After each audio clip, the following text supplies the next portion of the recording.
মাননীয়া বললেন যে গীতা পাঠ তো বাড়িতেও করা যেতে পারে, সেটা ধর্মীয় ব্রিগেড প্যারেডে করার মানে কি? গীতা পাঠ তো বাড়িতে করা যেতে হ্যাঁ, পারে। নামাজ তো ঘরেই পড়া হয়। তা রেড রোডে নামাজ পড়া কি দরকার আছে? আর রেড রোডে নামাজে মহিলাদের ওই ঈদগাতে মহিলাদের যাওয়ার কথা নয়। তা দিদি যাওয়ার কি দরকার? নামাজ তো মোল্লাদের, সেখানে সে যায় কেন? কি কারণে যায়? কি হয় গেলে? নামাজটা তো মোল্লাদের। তো মোল্লাদের নামাজে দিদি যাওয়ার কি দরকার আছে? আর নামাজ ঘরেও পড়া যায়, তাহলে মসজিদে যাওয়ার কি দরকার আছে? কি আজব কথাবার্তা! যেটা মসজিদে পড়া যায় সেটা ঘরে পড়া যায় না, কে বলেছে এটা? মহিলারা তো সব ঘরেই নামাজ পড়ে। মুসলিম মহিলারা যত আছে পশ্চিম সমিতি ঘরেই নামাজ পড়ে, কিন্তু মসজিদে যায় না। দিদি খালি মসজিদে যায়, মানে মুসলিম মহিলারা মসজিদে যাবে না, দিদি মহিলা নয়। তাহলে দিদি তাহলে মহিলা নয় নাকি? মহিলা তো। সে মসজিদে যাবে, যে ইফতার পার্টি হয়েছে ফুরফুরা শরীফে, সেখানে পুরুষরা পুরুষদের সাথে বসবে, মহিলারা মহিলাদের সাথে বসবে, ইফতার করবে।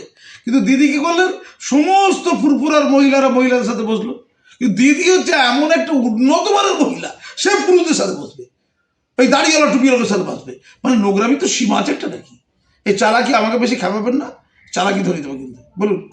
মাননীয়া বলছেন এসআইআর নাকি বিজেপির চালাকি, এই বিষয়ে রাজ্যবাসীকে সতর্কবার্তা জারি করছেন। একেবারে তো এসআইআর শেষের পর পশ্চিমবঙ্গের শ্রেষ্ঠ 99% হয়ে গেছে কাজ, শুধু লোককে ভয় দেখাচ্ছে, আতঙ্কিত করছে, আর কিছু না। এখন মোটামুটি আমি তো দেখছি ওই ভবানীপুরও 44,000 বাদ গেছে, 44,000 মতো ভবানীপুর বাদ গেছে, আরও নাকি বাদ যাবে। তো দিদি কত ভোটে জিতেছিল আমি বুঝতে পারছি না, মুশকিল হয়ে যাবে সব। তো দিদির ভয় হচ্ছে কেন? আচ্ছা এসআইআর ধরুন কোনো ক্ষতি নেই, মানে দিদির কোনো ক্ষতি, তো দিদি ভয় পাচ্ছে কেন? এসআইআর দিদি কোনো ক্ষতি নেই, দিদি কী করবে? এসআইআর কী হবে? কিচ্ছু হচ্ছে না, তো দিদি ভয় পাচ্ছে কেন? কারণ কি? মানে এসআইআরে কি এরকম করা যায় কে কে তৃণমূলের ভোট ওটা বাদ দিয়ে, এরকম ব্যাপার আছে? এই বিজেপি ভোট রেখে দেয়, এরকম কোনো ব্যাপার আছে কি? করছে তো তার সরকারি কর্মীরা, প্রাইমারি শিক্ষকরা করছে।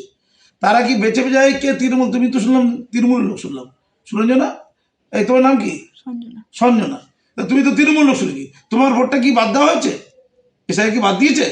আর এই আপনি তো বিজেপির লোক শুনছি, আপনারটা কি রেখে দেওয়া হয়েছে? এ তো ইয়া চলছে নাকি সব? ওরা যোগ্যতা রাখছে, অযোগ্যতা বাদ দিচ্ছে, এটা দিদির ব্যথা কেন তো বলে? ধন্যবাদ। দিদি কি ভয় পাচ্ছে? ভয় তো পেয়েছে, কোনো রাজ্যে কেউ ভয় পায়নি, দিদির রাজ্যে দিদি ভয় পেয়েছে। কিছু নয়, আমার অনুপ্রেরণা চলে যাচ্ছে, আমার শক্তি চলে যাচ্ছে। আমার শক্তি কারা? টেন্টেডরা, দুর্নীতিগ্রস্তরা। আমার শক্তি কারা? জালিরা, দাগিরা, মৃত ভোটাররা। কি সুন্দর মৃত ভোটার ছিল না? 2208টা বুথে একটাও মৃত ভোটার 23 বছর হয়নি, কেউ মরেনি 23 বছর। তারপরে এমন ধ্যাচারি দিল, সেটা দুটোতে নেমে আসছে।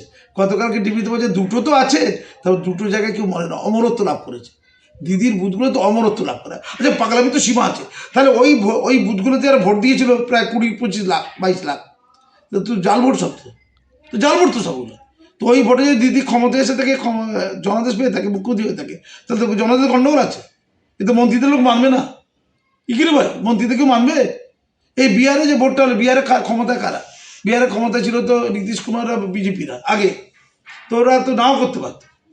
যদি মনে হয় নীতিশজিরা বা বিজেপিজিরা ওই 2 নম্বরই করে ভোটে জিতেছে বিহারে আগে, তাহলে তো ওরা তো এসে এটা পরে করতে পারত। ওরা কিন্তু ভোটের আগে এসআইআর করলো এবং আবার বিপুলভাবে জিতল। তাহলে এসআই একটা শাসক দলের বিপক্ষে যাওয়ার কথা নয়, যদি শাসক দল চোর না হয়ে থাকে, চিটিংবাজ না হয়ে থাকে। দিদি তাহলে বিহার থেকে শিক্ষা হয়েছে, বিহার ভয় পেল না। দিদি তো বলছেন উন্নয়নের মডেল বাংলা থেকে বিহার নিয়েছে, সেটা একখানে ছিল গল্প। এখন উল্টো, উন্নয়নের মডেল বিহার থেকে নিতে হবে, উড়িষ্যা থেকে নিতে হবে, কিনতে হবে পয়সা দিয়ে। ওরা ঢুকতে দেবে না কিন্তু। বিহার থেকে উড়িষ্যা থেকে বাঙালিদের তাড়াবে। চারিদিকে ঘেন্না হয়ে গেছে বাঙালিদের প্রতি, চারিদিকে কী হয়ে গেছে? ঘৃণা হয়েছে। তাহলে কিচ্ছু নেই। আমি দিদিকে বলছি বাঙালিদের বাঁচান, যে রাজ্যে রাজ্যে থেকে বাঙালিদের খেদা করে, বাঙালি খেদা অভিযান ঘৃণা করছে বাঙালিদের। পশ্চিমবঙ্গে যা হচ্ছে দেখে না, আমাদের মতো সাধারণ বাঙালিরা ঘৃণার কারণ হচ্ছে। আমাদের দুচ্ছাই করছে, কেউ শিক্ষিত বলে না আমাদের, জানেন তো?